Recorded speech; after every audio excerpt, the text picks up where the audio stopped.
Alors, bonjour à tout le monde à la maison. C'est un plaisir de te retrouver aujourd'hui pour nos fameuses entrevues du vendredi, hein. J'adore te faire découvrir des coups de cœur de personnalité. Et aujourd'hui, j'ai la chance de recevoir un enseignant qui exerce son métier depuis une dizaine d'années. Il travaille à Laval, dans l'école Sainte-Marguerite, si je ne me trompe pas.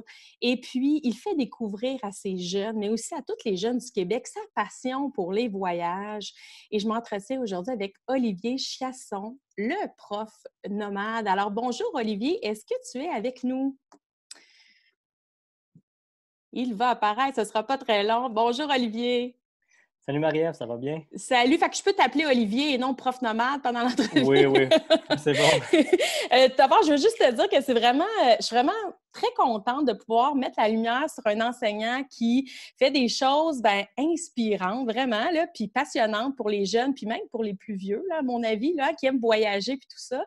Alors, je veux qu'on remonte un peu ensemble pendant l'entrevue sur d'où vient, premièrement, là, tu es enseignant à la base, d'où Oui, vient cette passion-là pour l'enseignement, la pédagogie, puis transmettre les choses à d'autres?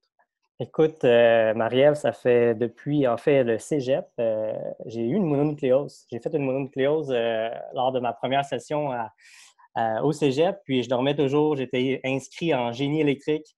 C'est vraiment pas, en plus, mon domaine, tout ce qui est motricité fine, les petits fils, puis j'avais pris une chance, puis je voulais essayer. Je savais vraiment pas où je m'enlignais dans la vie. Puis, j'ai été malade, j'ai une petite mononucléose, puis j'ai dû, dans le fond, arrêter de travailler chez Saint-Hubert. Donc, désolé pour la OK. plug.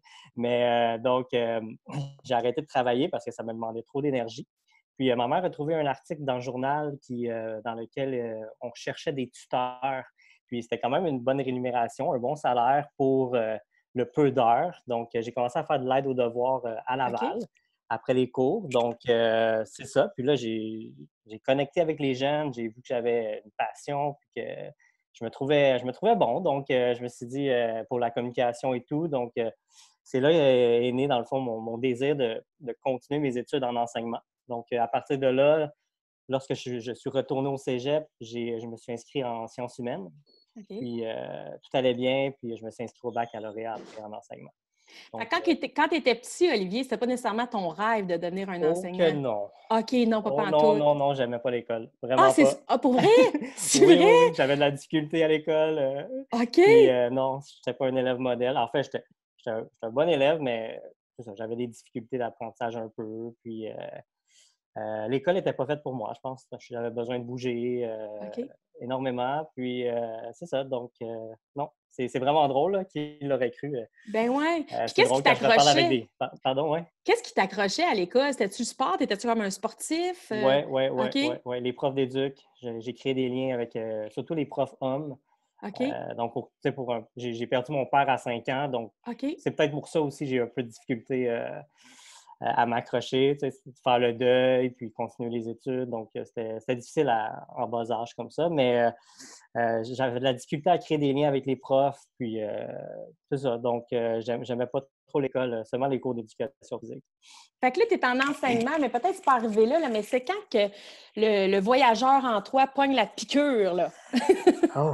En fait, c'est lors d'un voyage, scolaire en secondaire 3 avec le collège OK. Mont-Saint-Louis. C'est un collège, dans le cadre du cours de latin. Donc, oui, il y avait des cours de latin encore, J'ai connu ça, Olivier, j'ai connu ça. yes!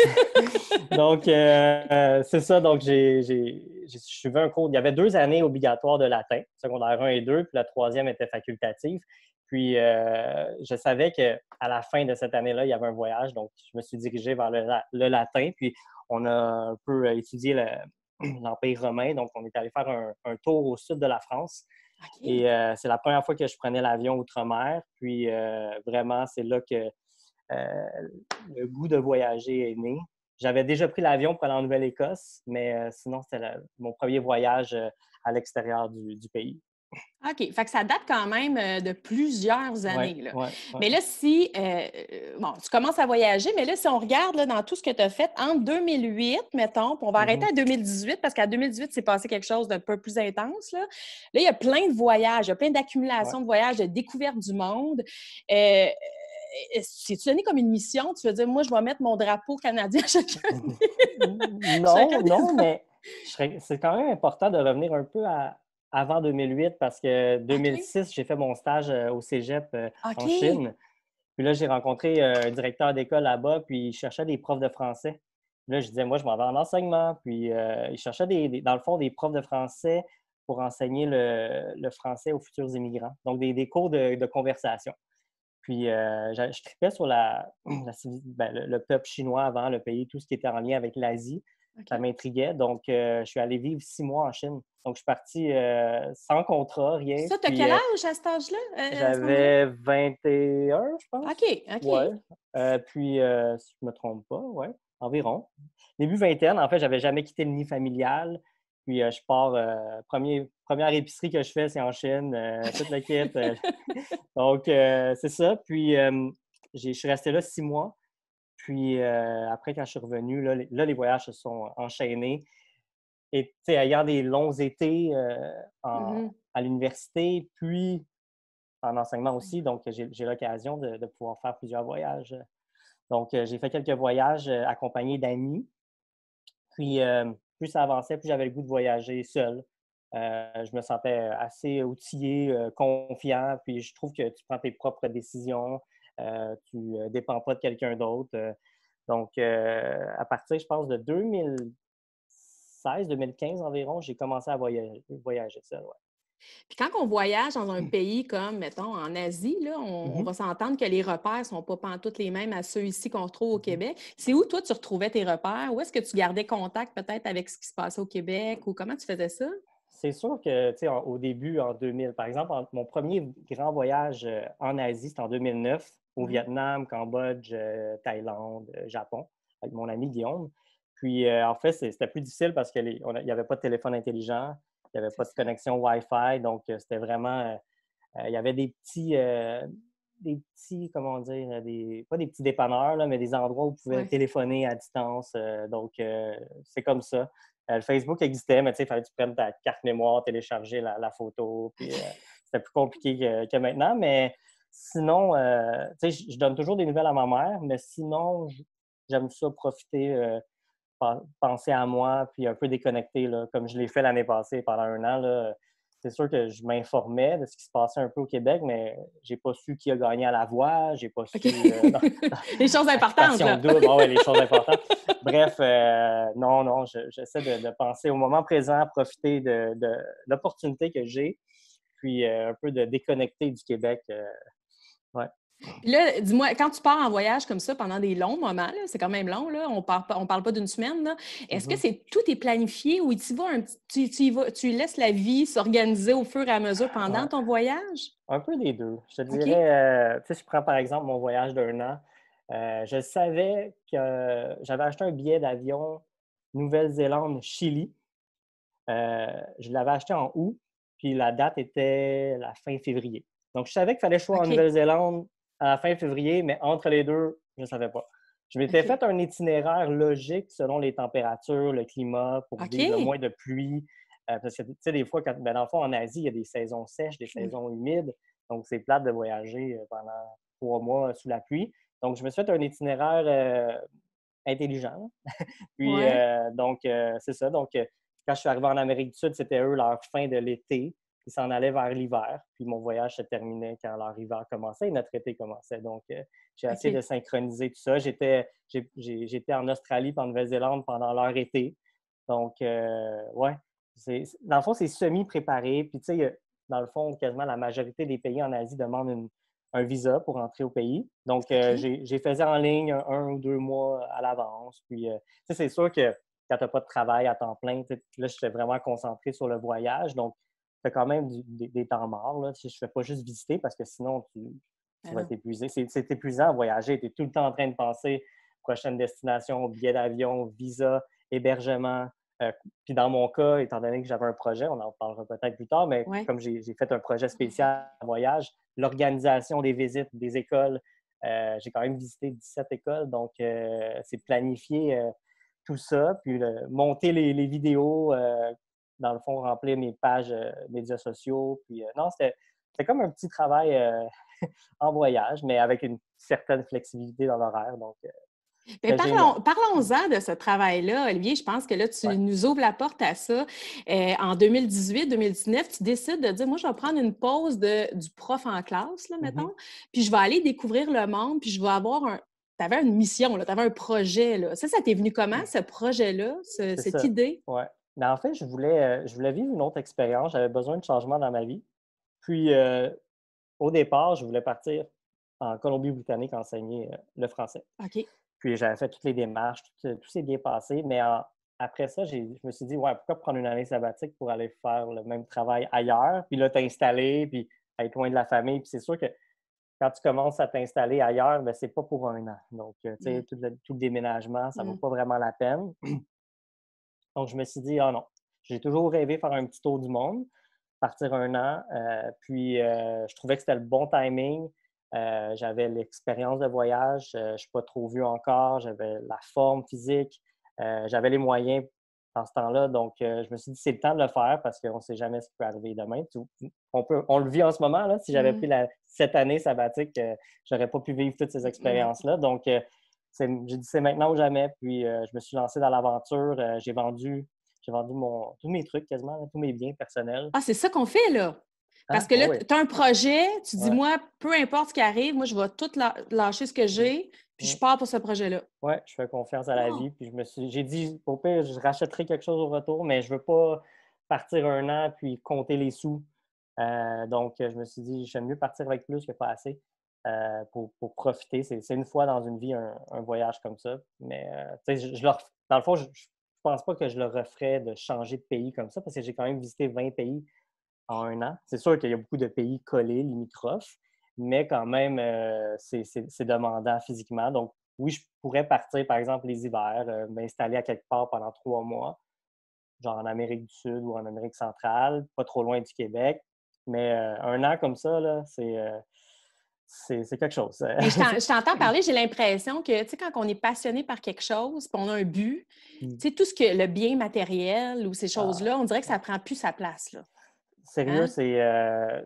ça a changé complètement ma façon de voir la vie.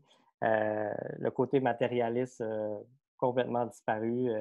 Tu vois, j'habite dans un 1,5 maintenant. Puis je OK. suis très bien. Je me suis habitué à vivre dans des dortoirs pendant une année, partager la chambre avec d'autres personnes. Donc, non, non, non, je réalise que j'ai pas besoin de grand-chose pour être heureux, là. Donc, c'est ça. Méchante belle leçon, en tout cas, pour ceux qui Ouais. nous écoutent. D'ailleurs, il y en a qui nous posent des questions. Je t'en poserai une parce que là, on parle de destination. Tu as dit que tu as fait comme 20 pays durant cette année-là. Il y a Elisabeth, 7 ans, qui est avec nous en ce moment. Puis elle nous demande quel a été ton endroit préféré parmi ces destinations-là? Est-ce que tu en as Donc, une? bonjour Elisabeth. Merci pour ta question. Donc, oui, une destination, c'est la question qui revient le plus Mm. souvent. Puis c'est la question la plus difficile à répondre parce que moi, je trouve, je me plais partout. Mm. Donc, je suis un vrai nomade. Même le Canada, c'est un pays magnifique. Ouais. Donc, tu sais, si j'avais à nommer une destination, par exemple en Asie, ça serait les Philippines, où j'aimerais y retourner. Donc, ça serait les Philippines. La Nouvelle-Zélande, je pourrais y vivre OK. facilement. Donc, super beau pays. Puis, Puis c'est peut-être pas en des Amérique. endroits qui sont pareils à ici, là. Fait que c'est quoi qui te fait accrocher autant? C'est le Ben, peuple? C'est la oui, nature? C'est... ben, le côté aux Philippines, par exemple, c'est le climat, la joie de vivre des habitants. Ah, Ils ont un peu des racines latinas. Donc, tu sais, dans l'espagnol, dans leur langue, le tagalog, c'est dans le fond l'origine. Dans le fond, il y a eu les Philippines, c'était le roi d'Espagne, Philippe. Puis, il y a beaucoup ils ont colonisé les Philippines autrefois. Donc, il y a beaucoup de racines hispanophones. Donc, c'est très intéressant c'est vraiment complètement différent des autres pays asiatiques autour. Donc, OK. j'aime beaucoup le vibe là-bas. Donc, les plages, les plongées sous-marines. Puis les Philippines, c'est un pays constitué d'îles. Donc, d'une île à l'autre, c'est différent. Donc, j'ai visité peut-être 5, 6 îles. Donc, il m'en reste encore beaucoup à visiter. Là, Donc, tu sais que je prends des notes. Gars, je me suis sorti un crayon, je me prends des notes. infassable, attention. Donc, Fait que les c'est ça. Philippines, ça serait ton gros coup de cœur, là, ton Ouais. crush de voyage. OK. Puis là, tu voyages, tu es toute seule. Comment on fait pour rentrer? Parce que là, on reste pas toute seule pendant tous ces mois-là. Là. J'imagine que tu rentres en contact avec des gens. Tu fais. Tu sais, on dit souvent, ben, en tout cas, c'est ce que j'ai dit dans la capsule. J'ai l'impression que les voyages, c'est des rencontres humaines qu'on fait. Il y a des choses qui se passent qui est au-delà de la visite, là, comme tu l'as dit tantôt. Comment tu rentres en contact avec ces gens-là? Tu parles toutes les langues du monde? Non, c'est sûr que l'anglais nous aide beaucoup en Ah, voyage. l'anglais. OK, ça, c'est une première chose. Oui, puis, tu sais, en habitant, en fait, en logeant dans des auberges de jeunesse, des hostels, c'est facile de rencontrer d'autres personnes. Puis, je trouve que les gens qui travaillent là nous aident beaucoup, sont là. Tu sais, les hostels, c'est une autre mission qu'un hôtel, là. C'est vraiment une autre chose. Donc, les gens sont accueillants, ils peuvent t'aider. Souvent, ils m'ont aidé à trouver des écoles, genre OK. les patrons des auberges de jeunesse. Donc, ils sont très accueillants. Puis aussi, j'ai pas de difficulté à rentrer en contact avec les gens, que ce soit au Québec ou à l'extérieur. J'ai une personnalité assez. J'ai une ouverture d'esprit assez. Une ouverture assez grande, on va dire. Donc, j'ai aucun problème à rentrer en contact. Et j'ai pas peur de risquer. Si je suis perdu, je vais le demander. Je vais pas paniquer. Je vais demander. Si moi, je me mets à la place, si quelqu'un me posait la question à Montréal, c'est sûr que je vais donner un coup de main à cette personne-là. Donc, qui risque rien à rien. Donc, il faut demander, mais non, c'est peut-être ma personnalité, mais j'ai jamais de la difficulté à rentrer en contact. C'est sûr que l'anglais nous aide, les gestes, si tu as envie d'aller aux toilettes, ça se mime bien. Donc, on trouve toujours une façon de se faire comprendre en voyage.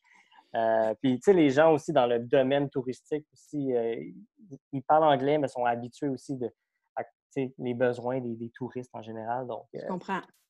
ça se passe assez bien. Là, j'ai une autre élève qui vient de l'école, Frédéric Girard, qui est avec nous. Elle est en 4e année.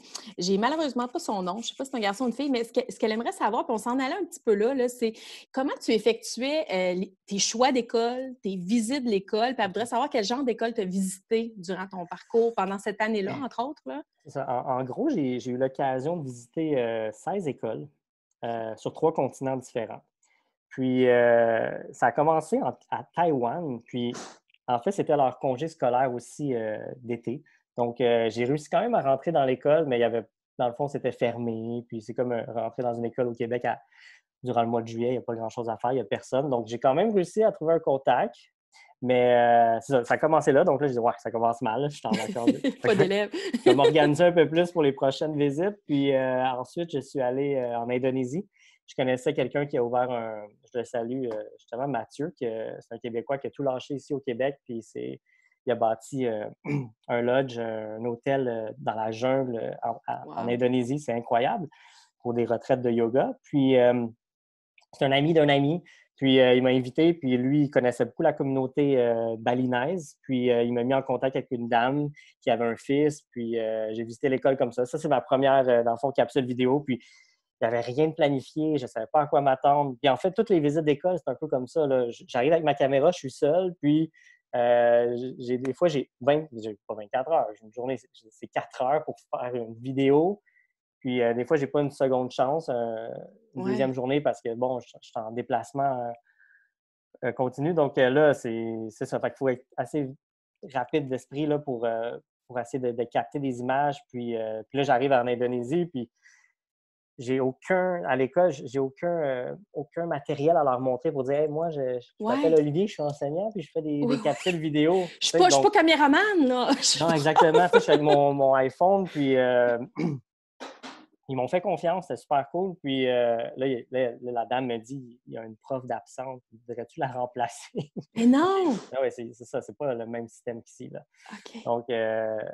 Donc là, j'ai dit ben oui, je vais leur donner un petit cours d'anglais. Puis finalement, j'ai joué avec eux. Je leur ai parlé des différences entre le Canada et l'Indonésie. Puis je trouvais qu'il y avait des questions pertinentes. Fait que j'ai continué dans le fond, à offrir pas mes services, mais offrir, dans le fond, de donner un cours à chaque fois que je visitais une école. Puis, c'est ça, donc, tu sais jamais à quoi t'attendre parce que la communication ne se fait pas très bien. Souvent, c'est un contact de soit un chauffeur de tuk-tuk, un monsieur qui travaille à l'auberge de jeunesse, puis il dit demain, je t'amène, là, sois prêt à 7 heures, je t'amène à l'école. Tu rencontres la direction, oui, c'est beau, tu peux filmer, puis c'est ça. Donc, OK.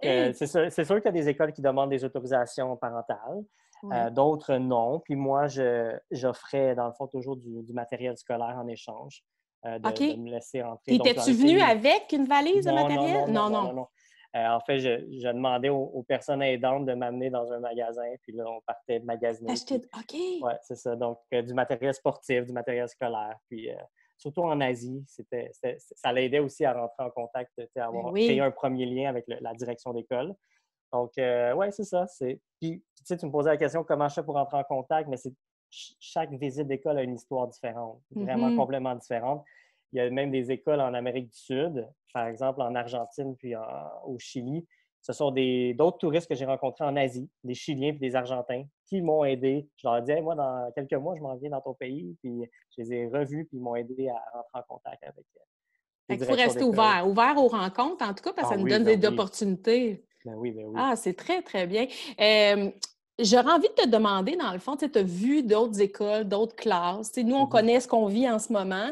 Y a-tu soit des relations, as-tu fait des relations entre des choses qui sont pareilles avec ce qu'on vit aussi ou des choses complètement opposées qui t'ont frappé ou en tout cas qu'on pourrait soulever, mettons? Oui. Ce que j'ai cru remarquer davantage, c'est le côté patriotique. C'est toujours le drapeau du pays. Ils chantent souvent l'hymne national avant les cours.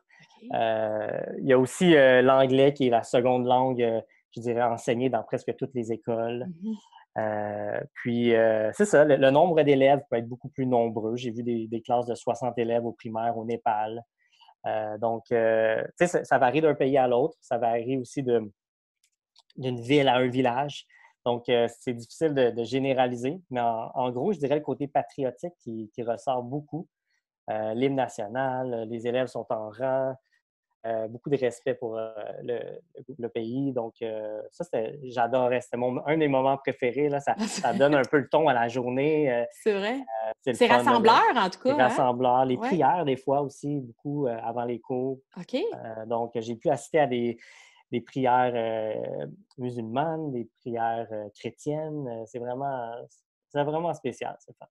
Là, Mathéo, il est curieux, OK? Il y a un Mathéo qui est présent en ce moment, qui est en 4e année, qui vient de l'école du Boisé.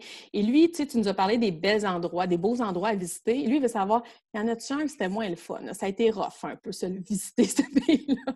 Euh, En fait, je dirais coudonc, la Malaisie. Mais en fait, c'est parce que OK. j'avais attrapé des punaises de lit avant. Oh, mon Dieu, Donc, OK. c'est pas, je vise pas le pays, c'est plus Mm. les conditions dans lesquelles j'étais. Ben là, je Donc, comprends. je les ai attrapés en Indonésie, puis j'ai amené ça en Malaisie. Désolé tout le monde. Parce que dans le fond, c'est la première fois que j'attrapais ça en voyage. C'est OK. quand même surprenant parce que, tu sais, quand tu voyages dans des Ben oui. auberges de jeunesse, on t'augmente tes chances d'en attraper. Puis, j'ai moins apprécié mon séjour, mais c'est pas à cause du pays. C'est vraiment juste parce que j'étais malade. Puis les punaises de lit, c'est des petites piqûres qui reviennent toujours. Puis c'est très difficile d'éliminer ça. Il faut vraiment que tu fasses. J'ai passé une journée complète à la salle de lavage. Faut que tu te laves à l'eau chaude. Faut vraiment pas qu'il y ait un contact entre les vêtements propres et les vêtements sales. C'est vraiment une logistique pour gérer tout ça. Puis en même temps, tu te sens tout seul, tu es à l'autre bout du monde, puis tu te sens mal parce que tu ne veux pas contaminer les autres non plus. Ben non. Donc, c'est ça. Pendant ce temps-là, j'ai pris une petite chambre privée. J'ai averti la personne aussi responsable de l'hôtel pour dire que j'étais prêt avec ça. Elle était reconnaissante, puis elle me laissait rester là quand même. Donc, c'est ça. J'en ai rattrapé plus tard en Australie. Puis là, j'ai su rapidement que c'était ça. Donc, j'ai pu les éliminer rapidement. OK. Donc, elles apparaissent par des petites lignes. Donc, les petits boutons là, apparaissent en En ligne. Donc, ligne. c'est facile de les reconnaître. Donc, si ça vous arrive. Donc, lisez sur Internet comment vous débarrasser de ça parce que c'est pas le fun. C'est pas dangereux pour la vie. Oui, Donc, oui. c'est juste fatigant. Puis c'est psychologiquement parlant parce que si tu es piqué un lundi, la piqûre peut arriver un jeudi. Donc, tu penses que c'est fini, puis là, tu les revois apparaître, puis tu sais jamais quand ça OK. finit. Donc, OK, mais moi aussi, je m'en serais souvenu, je pense, de celle-là. Je continue, je laisse la place aux élèves, hein, puis continuez à poser vos ouais. questions. Ça me fait vraiment plaisir de pouvoir les poser à Olivier. Alors, qu'est-ce que tu as vu, que tu as appris ou que tu vas retirer de quelque chose que tu as vu dans les classes, que tu vas ramener, toi, dans ton propre enseignement? Est-ce quelque chose, tu dis, ah, moi, c'est ça, je vais refaire ça? Bonne C'est une question. bonne question, hein? C'est Oui, Rosalie, 5e année, qui nous pose cette Rosalie, bonne question-là. question. Euh, Dans mon enseignement, Euh, J'aime bien le... Ben, j'ai visité une école en Malaisie. C'est une école privée euh, islamique. Puis, j'ai bien aimé les enfants, ben, ils utilisaient la méthode Montessori. Donc, ils Oui. apprenaient vraiment là, en manipulant. Puis, c'était vraiment super intéressant. Ça, j'ai adoré ça. L'enseignement concret. Sinon, tu sais, d'une école à l'autre, les enseignements se ressemblent beaucoup. C'est beaucoup magistral. Puis, en fait, j'ai confirmé que moi, je ne suis pas un pro enseigné de façon magistrale. J'aime Mhm. beaucoup. En fait, dans le fond, lis la page 22, puis tu vas tout savoir. Non, moi, j'embarque dans des histoires, puis j'en ajoute. Puis donc, tu sais, vraiment, j'ai vu un enseignant d'anglais qui ne parlait pas anglais, qui enseignait l'anglais en lisant le livre. J'ai même pas eu une conversation avec lui, mais il enseignait l'anglais. Donc, ça peut arriver dans certains pays, puis c'est une triste réalité, en fait. Donc, non, c'est ça. Sinon, il n'y a pas quelque chose qui est venu vraiment me chercher. Mais j'ai l'impression, Olivier, Puis, que tu sais, tout ton projet, là, cette année-là, avec tout ce que tu as créé, on peut en parler maintenant. Là, j'ai l'impression que c'est ça que tu ramènes à tous tes jeunes que tu vas croiser dans les prochaines années. Là. mais c'est aussi de leur faire réaliser la chance qu'on a au Québec, parce que Ouais. je dirais que 80 des écoles visitées, ce sont des écoles en milieu rural, à l'extérieur de la ville. Certains enfants ne portent pas les souliers, ils ont de la difficulté à avoir un lunch, ils peuvent marcher 3-4 kilomètres pour aller à l'école. Mhm. Il y a la réalité que j'espère qu'ils vont réaliser qu'on a tout ici pour réussir, on a tous les outils. Puis on en cherche encore, puis on Ouais. continue la recherche, puis on est outillé, les tableaux blancs, les iPads, puis Ouais. vous vous plaignez encore, là, on se plaint toujours, puis j'en fais partie, là, Ouais. on se plaint à chaque année, mais il y a j'ai vu des enseignants qui sont payés 20 € par mois, ça c'est quand ils reçoivent leur salaire à temps. Puis ils ont pas eu d'études pour être enseignants, donc ils s'improvisent enseignants. Puis j'ai vu une enseignante enseigner avec son enfant dans les bras. Donc, OK. puis un enfant qui courait dans la salle pendant qu'elle enseignait. Donc, il n'y a pas de service de garde. Le service de garde, c'est quelque chose d'incroyable au Québec, là. Donc, ça, Mhm. j'en ai même pas vu dans toutes les écoles que j'ai visitées. C'est vraiment un beau service qu'on a ici au Canada, au Québec. Donc, on est chanceux, il faut se le dire. Oui, on peut améliorer certaines choses, mais j'espère qu'en regardant les vidéos, j'espère que les enseignants et les élèves vont pouvoir réaliser la chance qu'ils ont. Puis, Mais là, je veux qu'on parle des vidéos parce que là, le temps passe vraiment vite. oui, Là. Il nous oui, hein? reste comme 3-4 minutes ensemble. Mon Dieu. Je veux vraiment qu'on prenne le temps. Là. Moi, je te nomme un peu comme le... Comment il s'appelait déjà celui qui faisait les livres? Bruno Blanchet. Oui, tu es comme ma deuxième génération de Bruno Blanchet, OK? Fait que c'est pour ça que je te suis puis c'est pour ça que j'ai suivi Bruno Blanchet. C'est J'ai tellement. l'impression... Je peux Quoi, t'arrêter vas-y? 2 secondes? C'est Oui! tellement drôle que tu en parles parce que j'ai passé Noël avec lui pendant Ah, mon c'est vrai?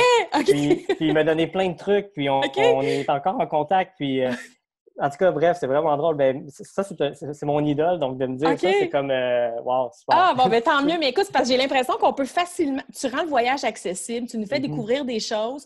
Puis là, sur ton site Internet, entre autres, on peut voir vraiment ton voyage au complet. Là. Tu as des vidéos. Et Mhm. même pour les enseignants qui nous écoutent ou qui écouteront cette capsule-là, tu as plein de matériel pédagogique que tu as Ouais, sorti. Puis j'ai l'impression que les jeunes peuvent juste apprécier de faire un tour du monde. Là. Tu sais, on parle de quoi? ouais. C'était combien de destinations tu nous fais vivre à travers tes vidéos?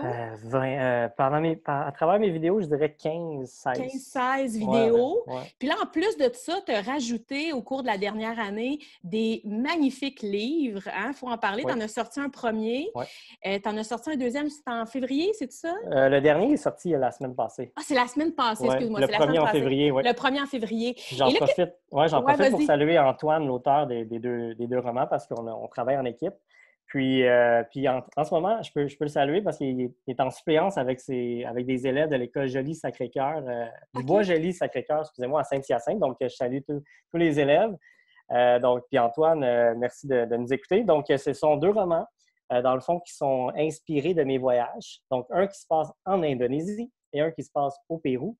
Et en fait, c'est l'histoire de Monsieur Olivier qui raconte ses voyages dans une classe fictive. Donc, il y a des élèves qui interagissent. Dans le fond, c'est deux histoires parallèles, une en classe, puis une dans le pays visité. Il arrive plein d'aventures, plein de péripéties. Puis, Antoine utilise beaucoup l'humour pour aller rejoindre OK. les jeunes et les moins jeunes. Donc, on est super fiers de ce projet-là. Je l'ai contacté, j'ai communiqué avec lui, en fait, en octobre dernier. on s'est rencontrés pour la première fois en novembre lors du Salon du Livre à Montréal parce qu'il était bénévole là-bas. Puis, on s'est mis au travail. Puis, c'est ça. Il y a un troisième qui s'en vient bientôt pour la rentrée scolaire. Donc, il y aura une première trilogie parce qu'on a l'intention d'en écrire une dizaine. Puis, chaque livre, c'est une destination différente. Puis, on a vraiment du plaisir à travailler là-dessus. Puis, on est très fiers de notre projet. Bien, Puis, je comprends, mais j'ai l'impression que c'est accessible aussi. En tout cas, ça tombe à pic pour les vacances d'été, de un. Oui. Hein? Puis de deux, bien là, si la rentrée scolaire, hein, ça pourrait être quelque chose à faire découvrir en classe ou en tout cas à te suivre, justement, parce que est-ce que tu as une prochaine destination voyage, là? Écoutez, dans le fond, difficile à en penser, non, mais hein? j'étais supposé de voyager au Sénégal OK. en avril. J'étais déjà en contact avec 2 écoles dans 2 contextes différents, une à Dakar, puis une dans un village plus éloigné. Puis je veux terminer ce projet-là, c'est sûr, parce que ça m'a fait de la peine, c'est sûr, d'annuler tout ça. Mais en même temps, tout le monde a vécu des trucs beaucoup plus graves que ça. Mais je suis conscient que, c'est sûr que je veux terminer ça. Je pensais au Nicaragua, je pensais à la Tanzanie. Donc, il y a plusieurs destinations qui m'intéressent. Mais ouais, c'est ça. Dans le fond, je ne me fais pas trop d'attentes en ce moment. Je me suis mis en mode pause voyage parce que sinon, je vais juste être déçu peut-être. Donc, je vis le moment présent. Je vais profiter du Québec. Je vais acheter local. Je vais voyager local. Encourager l'économie québécoise. Puis, donc, c'est ça. Ouais, c'est ça. Si on, mes prochains voyages. si on avait à conclure, Olivier, tout d'abord, je veux juste dire qu'on va mettre tous tes liens là, pour ton site Internet, ta boutique, parce qu'il y a plusieurs choses à se procurer. J'aimerais ça que tu lances, j'ai l'habitude de dire de lancer un message aux jeunes qui nous écoutent, peut-être dont tu es l'inspiration pour les voyages. Mais je sais que tu es aussi titulaire d'une classe. Alors, je ne sais pas si tu veux t'adresser soit à tous les jeunes du Québec ou peut-être à ta petite gang à toi que tu as peut-être un peu pas dit au revoir vers la fin de l'année. Ouais. Je te laisserai ce petit moment-là pour conclure notre entrevue. Tu sais, moi, je dis souvent à mes élèves que, tu sais, dans la vie, là, il va y avoir, dans le fond, on va te mettre des pierres sur ta route. Puis c'est à vous d'en faire soit des ponts ou des murs. Donc, tu sais, on peut apprendre de chaque difficulté, chaque obstacle, mais au bout de la ligne, tu sais, c'est de voir la vie de façon positive. Puis, tu sais, même ce qui se passe en ce moment avec le virus, on va en retirer du positif. Puis, je pense qu'on va grandir de ça. Puis c'est la même chose dans un contexte scolaire. C'est la même chose dans un voyage. On s'améliore. Puis, les obstacles sont là pour s'améliorer, en fait. Des fois, c'est un petit message que ça nous envoie. Donc, tu sais, la persévérance, j'en vois dans mes élèves qui persévèrent. Donc, je salue aussi mes élèves de l'École Sainte-Marguerite à Laval, tous les élèves, là, les 500 élèves. Donc, c'est ça, c'est de persévérer puis d'essayer de voir le positif derrière chaque chose qui arrive. Puis, c'est ça. Puis, j'ai une petite pensée pour les finissants du secondaire et du primaire qui ne peuvent pas. Dans le fond, mes élèves sont dans cette situation-là. Donc, qui ne peuvent pas vivre à fond leur fin d'une étape scolaire qui est très importante. Donc, mais je suis sûr que vous allez grandir. Puis moi, je parle beaucoup j'ai revu des élèves dernièrement parce qu'on faisait des photos scolaires, bref. Puis il y en a qui disent c'est plate d'être à la maison. Puis j'espère qu'ils vont réaliser la chance après ça que hey, on a la chance d'aller à l'école gratuitement au Québec, puis on est en sécurité. Donc, c'est ça. Ça a été un peu brouillon, là, ce que je voulais dire, mais c'est de profiter de chaque instant. Puis, tu sais, rien n'arrive pour rien dans la vie. Puis, c'est ça. On va devenir plus fort avec ce genre d'événements-là. En tant que société, mais en tant que personne aussi. Bien, merci pour toutes ces belles leçons de vie, je pense qu'on pourrait dire. On peut t'appeler Olivier ou le prof nomade. Fait que j'invite tous les jeunes ou les moins jeunes à te suivre durant les prochains mois, puis je pense les prochaines années, parce que je pense qu'on n'a pas fini d'entendre parler de toi. Merci beaucoup d'avoir été merci là. Merci pour m'avoir laissé la chance de te parler. Puis un succès scolaire aussi. Donc, merci Marie-Ève. C'est super apprécié. Je vous souhaite une bonne fin de journée tout le monde. Au revoir. Bye bye.